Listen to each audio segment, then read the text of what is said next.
Le ministre en charge de l'éducation fait le point de l'impact de la crise sécuritaire sur le système éducatif au chef de file de l'opposition politique. Les écoles affectées par la situation, les stratégies déployées pour y faire face. Tout a été expliqué à Edi Kombogo. Stanislas Ouaro était en audience hier au siège du CEFOP. Nous en parlons en ouverture de journal. Réaction de Assimi Goïta après les condamnations et les sanctions de la CEDEAO et de l'UEMOA.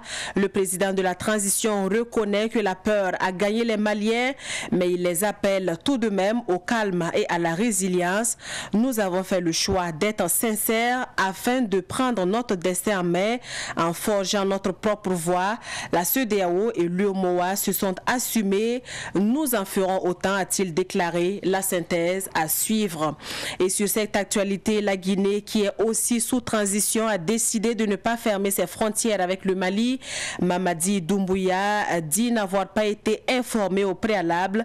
Il a exprimé toute sa solidarité à une république sœur. Nous en parlerons. Voilà qui fait la une de l'actualité. Bonjour à tous et bienvenue sur Savane TV. Je vous l'indiquais tout à l'heure, audience hier au siège du chef de file de l'opposition politique à Ouagadougou. Éducation en situation d'urgence a réuni le ministre en charge de l'éducation nationale, le professeur Stanislas Ouaro et Edi Kombogo. Il était question pour le ministre de l'Éducation de faire le point des écoles affectées par le terrorisme et aussi de décliner les stratégies de son département pour faire face à la situation. Le point de l'audience avec Issa Oumarati. L'éducation en situation d'urgence a amené le ministre en charge de l'éducation nationale à s'expliquer devant l'opposition politique. Il ressort des explications du professeur Stanislas Ouaro et de ses techniciens que 511 000 élèves ont abandonné le chemin de l'école pour des raisons de sécurité. Mais des efforts sont en train d'être faits, rassure le chef du département de l'éducation. Beaucoup d'établissements fermés pour des raisons d'insécurité, 3280. Donc nous avons donc évalué à la date du 31 décembre, ce qui met théoriquement dehors 511 000 élèves, mais en réalité autour de 330 000 parce que nous avons fait des efforts d'inscription d'élèves déplacés internes à hauteur de 136 000, des élèves donc, qui ont repris le chemin des écoles parce que nous avons délocalisé leur établissement à hauteur de 4 700 environ et donc des élèves à hauteur de plus de 32 000 qui ont repris le chemin des écoles parce que nous avons rouvert leurs établissements. Donc autour de 180 à 185 000. Donc on a 330 000 qui jusque-là n'ont pas repris le chemin des écoles. Donc on a fait le point de cette situation. Le point aussi donc, des actions que nous déroulons dans le cadre donc, de la mise en œuvre de la stratégie d'éducation en situation d'urgence qui passe par la mise à disposition de tabac, la réalisation donc d'espaces temporaires d'apprentissage, la réalisation donc on va dire la mise à disposition de kits, donc d'anal, le développement d'une éducation donc de curricula d'éducation en situation d'urgence, la réalisation d'infrastructures complémentaires dans les zones de repli, et la construction prochaine donc de salles préfabriquées déplaçables, etc. et les ressources que nous mobilisons. Donc tout cela a été présenté. Le chef de file de l'opposition politique a salué la démarche du ministre de l'Éducation nationale et s'est dit satisfait de son exposé. Il a aussi suggéré la prise en charge psychologique des élèves dans les zones à fort défi sécuritaire afin que ces derniers ne constituent pas un danger. Nous avons trouvé partiellement satisfaction, mais il y a toujours dans cette éducation la prise en charge psychologique de ces enfants qui ont vu abattre leur père, leur mère, leurs parents gisés dans le sang et sans prise en charge psychologique, qui pourrait constituer un danger pour demain. Nous louons les efforts du gouvernement, nous les avons encouragés à faire davantage pour qu'enfin le peuple soit satisfait. Mais l'essentiel, c'est que cette guerre puisse être arrêtée pour que les conséquences puissent être bien maîtrisées et que l'on apporte des solutions conséquentes. Le CEFOP compte rencontrer d'autres départements ministériels comme le ministère de l'économie et des finances sur la cherté des vies dans les jours à venir. Pour la suite de cette édition, allons-y à Ouaga 2000, à la salle des banquets. Le tribunal militaire qui est pour le procès de l'assassinat du président Thomas Sankara et 12 autres a pris une autre tournure hier. Les témoignages à travers la visioconférence des témoins a commencé hier. Les noms de Salifou Diallo et de Ablassé Ouedraogo ont été cités par des témoins. Le point de la journée avec Germaine Farama. Les témoignages par visioconférence ont débuté ce matin avec une suspension à cause des problèmes techniques. Aziz Fall, premier témoin par vidéoconférence, a beaucoup mentionné le nom de Salifou Diallo durant son audition. Coordonnateur de la campagne internationale justice pour Sankara et domicilié à Dakar au Sénégal, Aziz Fall explique qu'il a connu Salifou Diallo en 1982 à l'université de Dakar, mais il n'avait plus eu de ses nouvelles jusqu'en 2004 où il reçoit un appel de lui. L'appel visait à lui faire comprendre que Blaise Compaoré et lui, Salifou Diallo, n'avaient rien à voir dans la mort de Thomas Sankara. Cet appel est intervenu après qu'il a introduit l'affaire Thomas Sankara à l'ONU. Salifou Diallo, qui était en son temps malade et qui pensait mourir dans les jours qui suivaient, se confiait en lui disant qu'il dégageait sa responsabilité dans la mort du président Sankara et de ses 12 compagnons. Salifou Diallo lui aurait aussi dit qu'il y avait un document dans son bureau qui l'innocentait dans cette affaire et qui aurait été volé. Pour Aziz Fall, Ablassé Ouedraogo, qui était en son temps ministre des Affaires étrangères, aurait vu une copie de ce document. Salifou Diallo lui aurait parlé de complicité française. Mais pour Aziz Fall, Salifou Diallo serait complice ou savait des choses sur cette attaque du Conseil le 15 octobre 1987.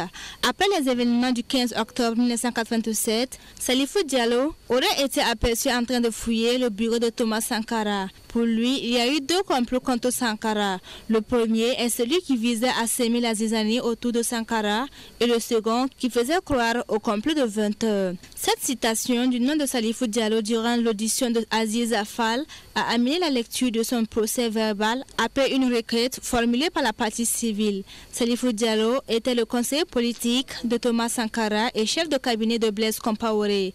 Il explique dans son procès verbal que du 23 au 26 septembre 1987, il était à Addis Abeba avec le président Sankara qui lui demandait de rédiger un document qui allait être un objet de discussion le 15 octobre au Conseil. Le document a été remis le 4 octobre et Blaise Compaoré en a reçu une copie. Le 15 octobre, alors qu'il était sur le point de se rendre au Conseil, il reçoit un appel du président Sankara qui le chargea d'aller récupérer les amendements de Blaise Compaoré chez lui parce qu'il aurait appelé pour dire qu'il était malade. C'est étant chez Blaise Compaoré qu'il entendit des tirs. Blaise Compaoré aurait dit en ce moment que ce sont les éléments de Sankara qui ont ouvert le feu. À la réunion du 16 octobre, Blaise Compaoré aurait expliqué que ce sont les éléments de Thomas Sankara qui voulaient s'en prendre à eux et ils ont riposté. Une hypothèse à laquelle Salifou Diallo dit avoir cru jusqu'en 1988 où Blaise Compaoré l'envoya remettre une lettre à un président de la sous-région dont il a préféré taire le nom. Une fois là-bas, ce dernier lâcha ses mots. C'est comme cela lorsqu'on s'en prend au vieillard. Il reste le bâtard de Accra.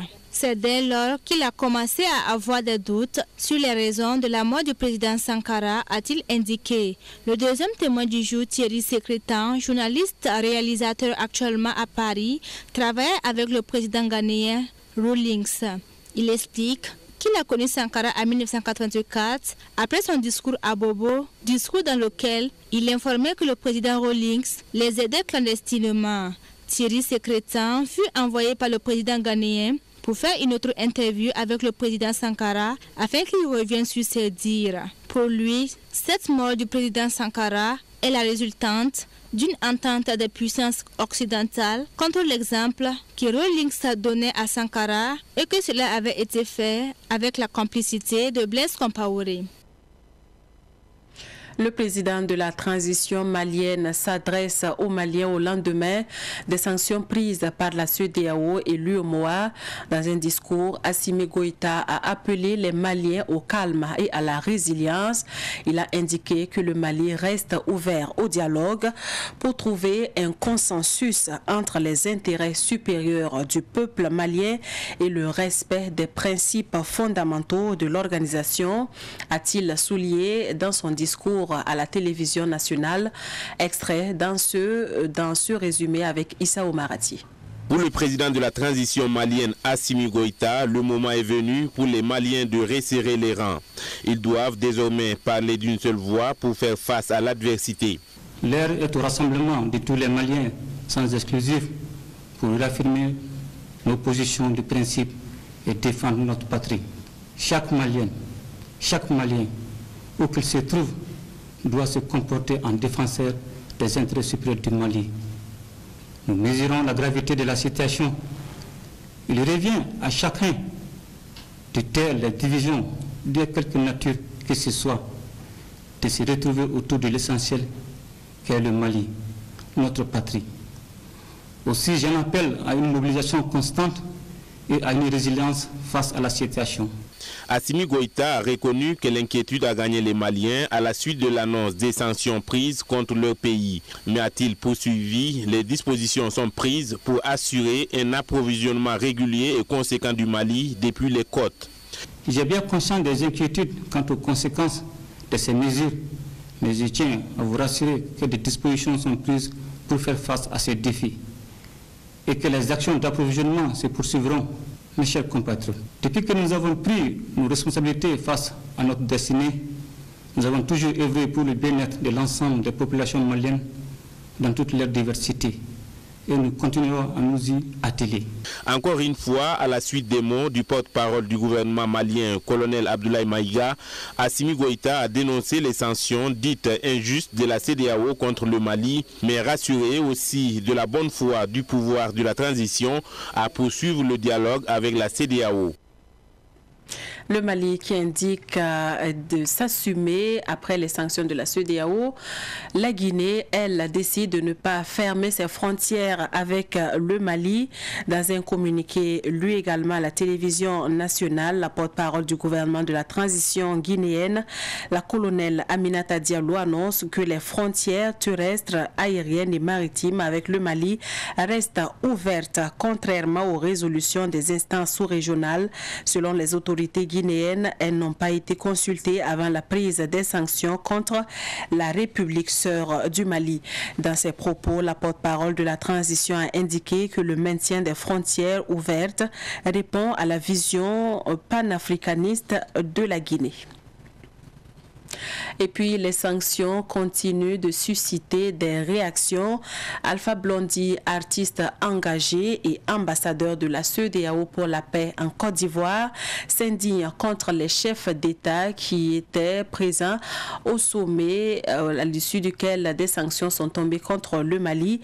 Selon lui, cette sortie des chefs d'État est un aveu d'impuissance. Extrait de sa réaction. Je voudrais m'adresser singulièrement à tous les présidents de la CEDEAO. Ces sanctions que vous avez adoptées contre le Mali est un aveu de votre impuissance. Les Maliens n'ont pas à être victimes de votre incapacité à trouver une solution aux problèmes djihadistes auxquels le Mali fait face. Quand ils ont fait le coup d'État contre Ibeka, vous n'avez pas eu cette réaction aussi violente, aussi radicale. Vous aurez du mal à faire comprendre aux gens que c'est la France qui vous a dicté cette attitude par rapport à son problème avec le Mali et Wagner. Vous aurez du mal. C'est très maladroit de votre part. Je vous demande de reviser vos copies. Vous êtes nos responsables. Ça vous coûtait quoi si vous vouliez aider vraiment le Mali?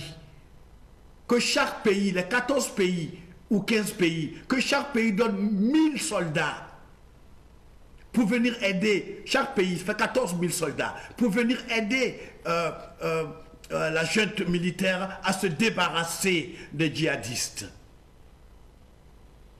Et la BCEAO devrait financer cette opération si vous n'avez pas d'argent comme d'habitude.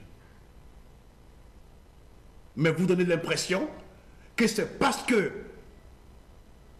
le Mali refuse la collaboration avec l'armée française, qui font appel à Wagner, les Russes, que vous prenez cette décision. Ce n'est pas juste. En tant qu'Africain et ambassadeur de la CEDEAO pour la paix en Côte d'Ivoire, je me permets de m'indigner d'une décision aussi arbitraire contre un peuple frère. Parlons sport avant de nous quitter. La prochaine sortie des étalons du Burkina Faso à la CAN Cameroun 2021, c'est jeudi prochain dans la soirée contre le Cap-Vert. Malgré la défaite lors de la première sortie, les supporters qui sont présents à Yaoundé restent confiants. Ils gardent espoir. Ils estiment que les poulains de Kamomalo ont mouillé le maillot malgré la défaite face au Cameroun. Quelques supporters présents à Yaoundé interrogé par notre envoyé spécial Ruben Wilson Kodjo.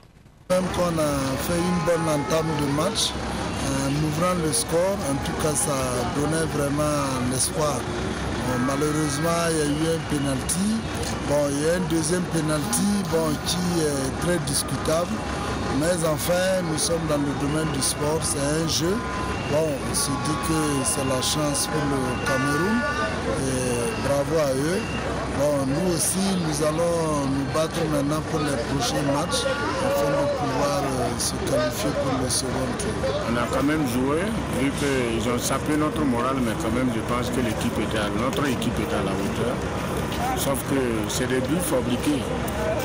C'est pas le fait qu'on siffle des faux pénaltys.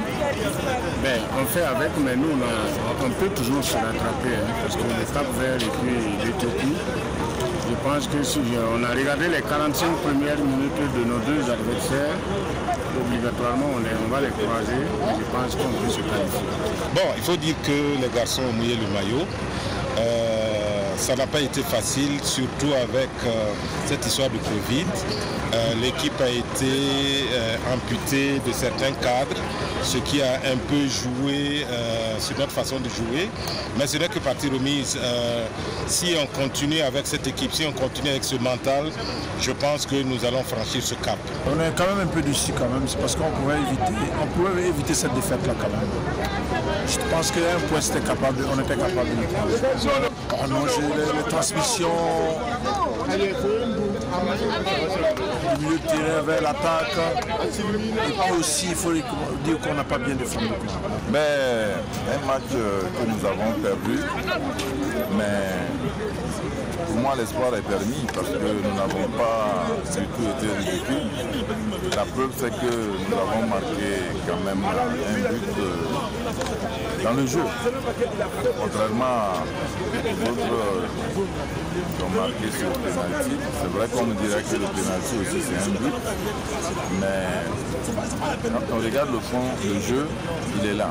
Je pense qu'il y a quelques petits réglages que nous devrions faire pour en tout cas espérer gagner les deux autres matchs. Merci d'avoir suivi ce journal qui s'achève ici. Excellent après-midi à toutes et à tous.